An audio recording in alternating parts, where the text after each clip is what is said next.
Hello everyone, this is my first video and I wanted to make some points. I read some news article that Mexico was wanted to make some committee जिसमें वो PM Modi को भी include करेंगे और pope जो है वो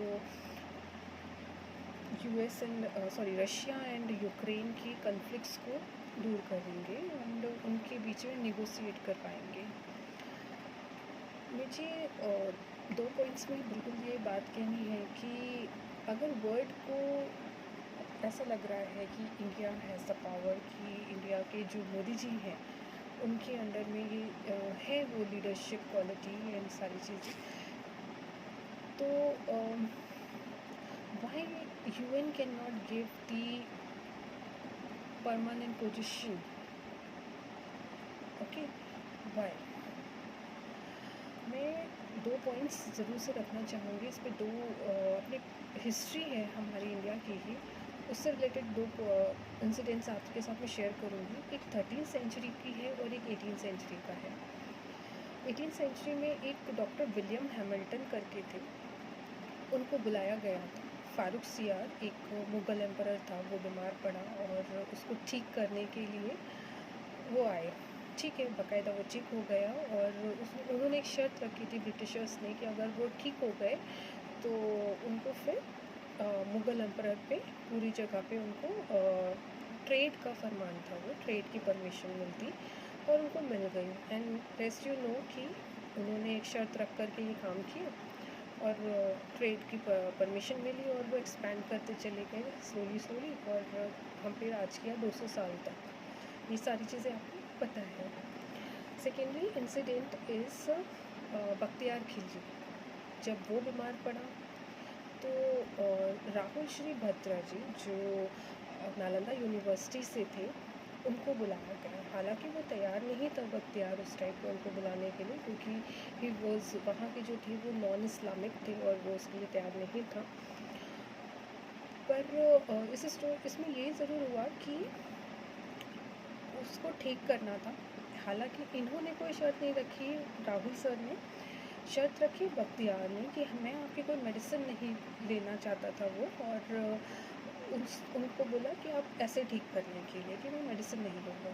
but he was very smart और वो काफ़ी समझदार थे, तो उन्होंने क्या किया कि उसकी कुरान में ही कि पन्नों पर ही मेडिसिन लगाई और उसको बोला कि आप ये कुछ आयतें हैं उनको रोज़ में पढ़ना है।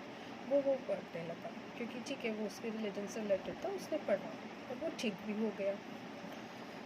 अभी उसको बर्दाश्त नहीं हुआ कि कैसे ठीक हो गया, मैंने तो कुछ किया नहीं, वो कैसे ठीक करके मुझे चला गया। बाद में उसके आसपास के लोगों ने उसको बताया कि वो कैसे उसने मेडिसिन लगा रखी थी, इसलिए आप ठीक हो गए, उसको पता चला जब, तो उससे रहा नहीं गया बिल्कुल। उसने रिज़ल्ट आपको पता है, उससे बर्दाश्त नहीं हुआ, उसने पूरी यूनिवर्सिटी जला के रख दी। उन्होंने कोई शर्त नहीं रखी थी, क्योंकि राहुल सर ने कि आप ठीक हो गए तो ऐसा हो जाएगा, ये करके देना होगा। तो जब वो पूरी यूनिवर्सिटी जली, उनके ही लोगों के अकाउंट से हमें ये भी पता चलता है कि वो यूनिवर्सिटी 3 महीने तक जली थी। आप सोच के देखिए, 3 महीने तक कोई चीज़ कंटिन्यू जली है। मैं सिर्फ ये दो इंसिडेंट से यही कहना चाहती हूँ कि there must be some cost. अगर आप इस ऐसी कमेटी में इंडिया को बुला रहे हैं और आपको लगता है कि पीएम मोदी हमारे देश के इतने ऐसे पावर रखते हैं, ऐसे लीडरशिप रखते हैं कि दो कन्फ्लिक्ट एंटिटीज़ को के बीच में नेगोशिएट करवा सकते हैं अलॉन्ग विथ पोप, तो why UN can not change the structure? Why UN can not give the permanent seat to India? India ने जब भी किसी टेररिस्ट को टेररिस्ट डेजिग्नेट करवाना चाहा UN से, तो सम वीटो पावर वाली कंट्री आती है और उस चीज़ को कैंसिल करके चली जाती है और उस पर कोई बात नहीं होती, फिर उसके बाद वो सब चीज़ें कैंसिल हो जाती हैं। अगर इंडिया इतनी पावर रखता है कि पीस मेंटेन कर सकता है वर्ल्ड में, अगर under the leadership of prime minister Modi, क्या उनकी कंट्री डिज़र्व नहीं करती है कि एक यूएन में उनकी परमानेंट सीट होनी चाहिए उस कंट्री की? मुझे लगता है आप लोगों को सोचना चाहिए कि और इस पे नेगोशिएशन होना चाहिए कि अगर हम इतना कुछ ऐसी कॉन्फ्लिक्ट एंटिटीज़ के लिए वर्क करने जा रहे हैं, किसी ऐसी कमेटी में इन्वॉल्व हो, तो there should be something. Why India should disturb our trade, our everything in this region, in Asia region, in Asiatic region? मुझे लगता है इस पर सोचना चाहिए। एंड आई वेल नो कि हमारी जो मिनिस्ट्री है वो आज के समय में बहुत ही अच्छी तरीके से सारे डिसीजन लेती हैं, मुझे उस पर कोई डाउट नहीं है।